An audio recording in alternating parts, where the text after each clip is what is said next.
Uncertain of receiving a warm welcome, photographer Chris Washington, Daniel Kaluuya, reluctantly consents to meet Rose Armitage's, Allison Williams, white girlfriend's family.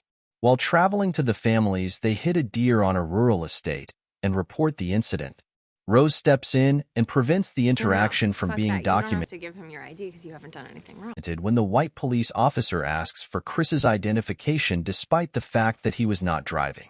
Rose's brother Jeremy, Caleb Landry Jones, and her white parents, neurosurgeon Dean, Bradley Whitford, and psychiatrist/hypnotherapist Missy, Catherine Keener, make uncomfortable remarks about black people in the house. Chris observes that the black employees at the estate exhibit strange levels of compliance. Chris, unable to sleep, goes outside to smoke and discovers Walter, the groundskeeper, fleeing into the woods. When Missy sees Chris coming back, she convinces him to try hypnosis to kick his smoking habit. He describes in a trance how his mother died in a hit-and-run when he was a toddler, and he feels bad about it. What Missy refers to as the sunken place is where he sinks. He wakes up thinking he experienced a nightmare, only to discover that smokes are suddenly repulsive to him. He lets his phone run on empty after Georgina, the black housekeeper played by Betty Gabriel, unplugs it. Hundreds of well-to-do white folks show up for the annual gathering of the Armitages. They show interest in Chris by gushing about his body or expressing respect for other black celebrities like Tiger Woods.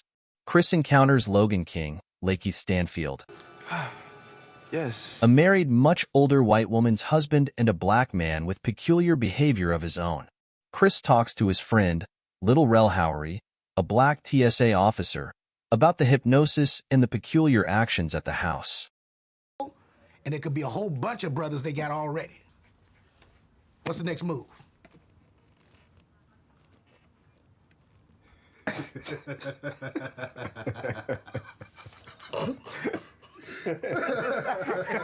Logan becomes agitated by Chris's attempt to take a covert picture of him, and he begs Chris to get out. Sorry, man. Okay. Get out! Yo! Chill, man. Get out! The situation. According to Dean, Logan experienced an epileptic seizure. It was your flash. That's what set him off. Chris convinces Rose to accompany him outside the house as Dean conducts an auction with a picture of Chris up for bids. After Chris emails Rod Logan's picture, Rod recognizes Logan as Andre, a missing person. Andre Hayward. Used to kick it with Veronica? Veronica from what? Teresa. Chris discovers pictures of Rose from her previous relationships with black people, such as Walter and Georgina, when she is packing to depart. He gets hypnotized by Missy after Rose and the family block his way out. Rod goes to the police believing there is a plot, but he is laughed at. Tied to a chair, Chris awakens.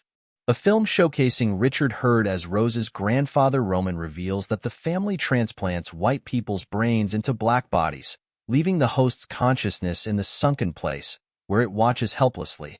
Jim Hudson, a blind art collector played by Stephen Root, informs Chris that he needs his body in order to see, as well as Chris's artistic abilities. Stuffing taken from the chair, Chris covers his ears to block the hypnotic command. Chris bludgeons Dean, impales him with a white-tailed deer mount's antlers, then stabs Missy when Jeremy arrives to pick him up for the procedure. Chris attacks Georgina after stealing an automobile and leaving. In memory of his own mother's passing, he puts Georgina in the car with Rose's grandmother Marianne possessed of her. She fights him, causing him to crash and kill her. Roman, under the guise of Walter, is pursued by Rose. Walter is indeed awakened by Chris's phone flash. He takes Rose's weapon, shoots her, and ends his own life.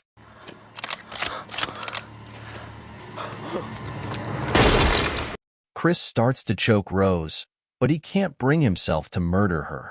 Arriving in a TSA vehicle, Rod shows up in a TSA vehicle, and he and Chris take off. If you love this recap, kindly subscribe for more.